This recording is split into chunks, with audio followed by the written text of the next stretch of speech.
कभी महक की तरह हम गुलों से उड़ते हैं तो कभी धुएं की तरह पर्वतों से उड़ते हैं। ये कैचियाँ हमें उड़ने से क्या खाक रोकेगी कि हम परों से नहीं हौसलों से उड़ते हैं। जी हाँ, ऐसी ही हौसलों भरी उड़ान सिर्फ वो किसान भाई भर पाते हैं जिनको अपने आप पर भरोसा होता है, खेती की नवीन तकनीकों का करते हैं प्रयोग और साथ में अपने बुद्धि चातुर्य के इस्तेमाल के द्वारा करते हैं इंटीग्रेटेड फार्मिंग। तो किसान भाइयों, कृषि जागरण आज आपको मिलवाने जा रहा है एक प्रगतिशील किसान से जो है मध्य प्रदेश के सारंगपुर से। तो आइए आपको रूबरू करवाती हूँ हमारे किसान भाई से। जी सर, आपका परिचय और आपका नाम बताइए।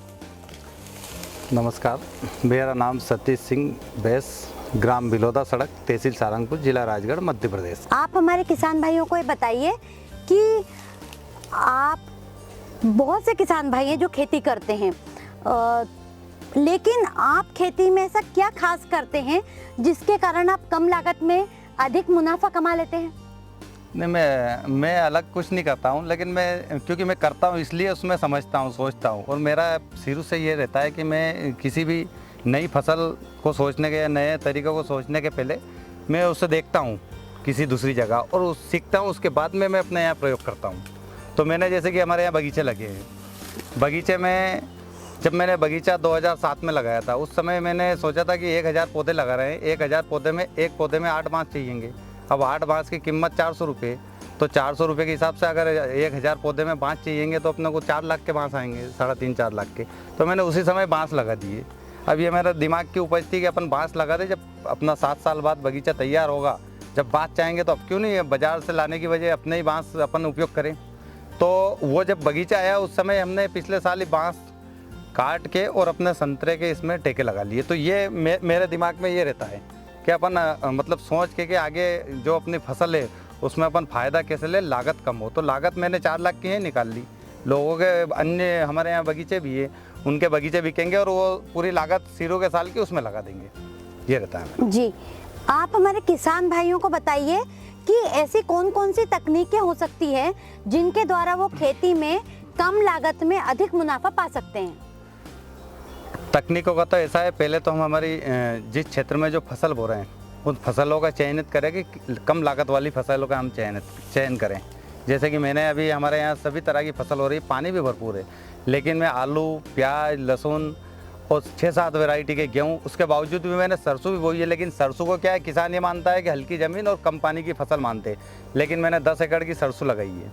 सरसों लगाने का मतलब ये नहीं है कि वो कम होगी, लेकिन उसमें लागत कम है। और आज मैं 4 साल से बो रहा हूँ, अन्य किसान भी मेरे से प्रेरित होकर बो रहे हैं और उनको मुनाफा मिल रहा है। इसी तरह मैंने बगीचे में और अन्य खेत में अलसी की कोई खेती इधर करता नहीं है, लेकिन मैंने अलसी की खेती भी चालू करी। 3 वर्षों से अलसी बो रहा हूँ।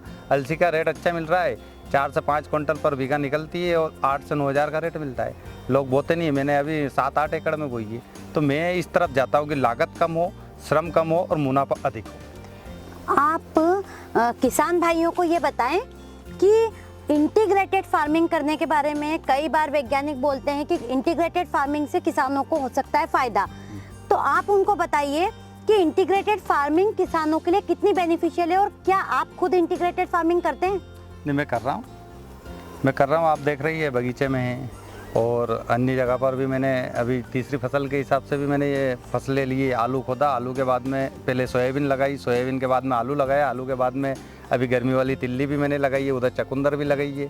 तो ये एक एक्स्ट्रा फसल है। क्या है कि ये ऐसी फसल है कि अपना साल भर का मोबाइल मोटरसाइकिल का खर्चा निकल जाए, घर वालों पे लोड नहीं रहे और अपना काम भी चले। जी जी, और किसानों को भी फायदा हो इससे। ये इंटीग्रेटेड फार्मिंग में जैसे कि आप फसलें भी लगाते हैं, साथ ही बागवानी भी करते हैं, पशुपालन भी करते हैं। तो खेती के साथ साथ पशुपालन करने से क्या फायदा हो सकता है किसानों को? इसमें क्या है कि किसानों को मैं बहुत सारी जगह पे कहता हूँ, मैंने भी अनुभव किया है कि खेती के लिए एग्रीकल्चर वाली फसल, हॉर्टिकल्चर वाली, उद्यानिकी बागवानी फसल और पशुपालन, अगर ये तीनों हम सम्मिलित करके और इनका प्रबंधन अच्छे से करेंगे तो किसानों को कभी नुकसान ही नहीं होगा। आपको पशु से दूध मिल जाएगा, वहीं आपको खाद मिल जाएगा। अभी मैं बताता हूँ एग्जाम्पल के लिए, हमारे यहाँ फसलें तो ले रहे, लेकिन बागवानी में हमारे यहाँ बगीचे हैं। तो बगीचों के साथ साथ जब फसल नहीं हो रही है, वो बगीचे ने हमारे 10 से 15 लाख रुपए का बगीचा बेच दिया तो उससे फ़ायदा होगा। तो बागवानी किसानों को अगर किसानों को अगर लाभ बनाना है खेती को, तो बागवानी अति महत्वपूर्ण है। खेती के साथ साथ बागवानी करे और पशुपालन करे, तीनों का अगर समन्वय मिक्स रहेगा तो हम खेती को लाभ का धंधा बनाएंगे और हमारी लागत भी कम होगी, बाजार पे आधारित नहीं रहेंगे हम। जी, आप अपने खेत में ही जो है जैविक खाद तैयार करते हैं, तो ये जैविक खाद आप किस तरह से तैयार करते हैं और क्या ये जैविक खाद फसलों के लिए बहुत ज़्यादा लाभकारी होती है? नहीं, जैविक खाद का तो अभी आप देख ही रही है, पूरी कंपनियां जो पेस्टिसाइड रासायनिक बेचती थी वो सारा उनकी तरफ से वो जैविक क्योंकि अभी माहौल भी बना है और कर भी रहे हैं, और इसके हानिकारक प्रभाव हम देख भी रहे हैं। हमारी उर्वरा शक्ति कम हो रही है, हज़ारों तरह की बीमारियां फैल रही है, और दूसरा ये है कि वातावरण देख लीजिए आप, कितनी गर्मी में यहाँ खड़े हैं, तो ज़मीन का स्वास्थ्य बिगड़ा है, मानव का स्वास्थ्य बिगड़ा है, पशु पक्षी यहाँ से गायब हो गए हैं और वायुमंडल हमारा प्रदूषित हो रहा है।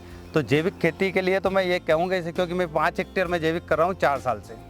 उसका ये फ़ायदा है कि आज मैं आपको बताऊँगा भी सही, मेरे प्याज और लहसुन और उसका गेहूँ इतना शानदार है। दूसरा ये है कि खाद बनाता हूँ वर्मी कंपोस्ट का, पूरा कचरा 4 साल पहले मैं बेचता था, वो अब बेचता नहीं, इकट्ठा करके डिकम्पोज और अन्य तरीके जैविक है उनसे मैं वहीं सड़ा गला और पका कर वो खाद तैयार करता हूँ। और जैविक में मैं बाजार पे आधारित नहीं रहता हूँ, पूरे उसमें जो भी मच्छर मक्खी कीटनाशक कीट प्रबंधक सारे घर पर बनाता हूँ मैं।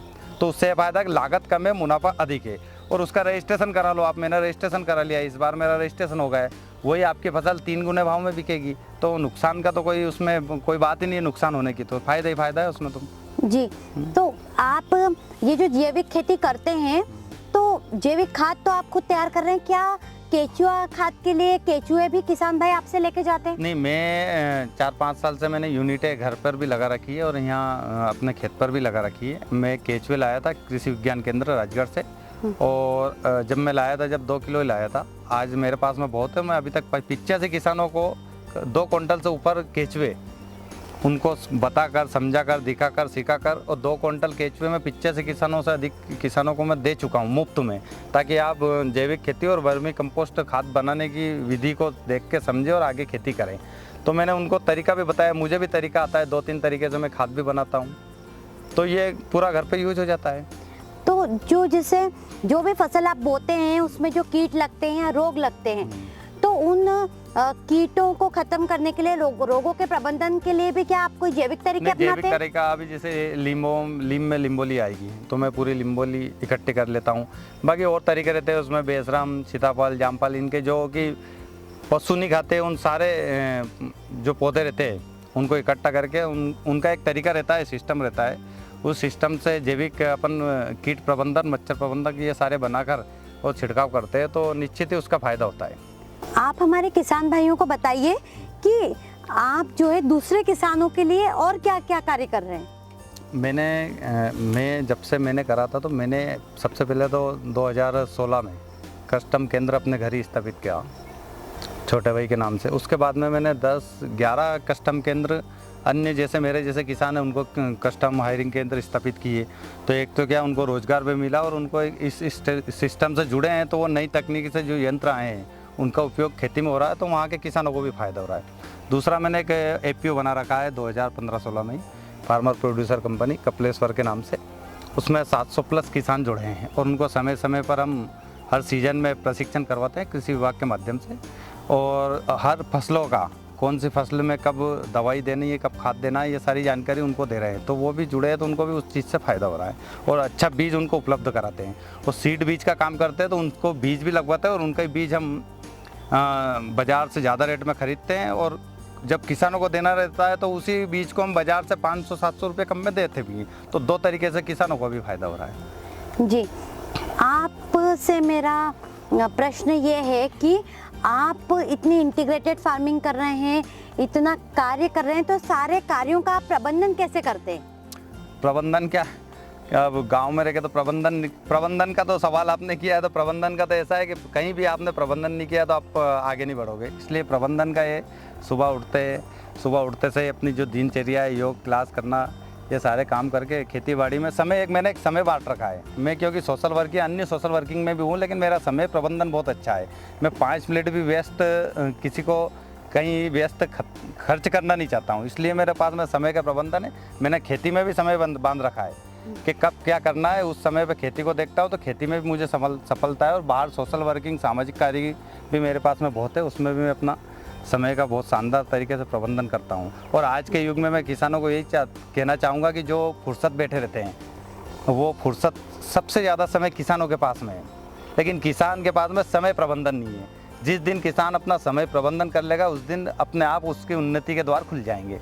सबसे महत्वपूर्ण बात है सर। जी, तो आपने हमारे किसान भाइयों को बहुत अच्छी जानकारी दी, बहुत ज्ञानवर्धक जानकारी दी। आपका बहुत बहुत धन्यवाद। धन्यवाद आपका भी। कृषि जागरण आपके लिए हमेशा नए प्रयास करता रहेगा, नए नए प्रगतिशील किसानों से आपको रूबरू करवाता रहेगा, ताकि आप जान सके खेती के नए तरीके और ये भी जान सके कि आप खेती को कैसे बना सकते हैं फायदे का सौदा।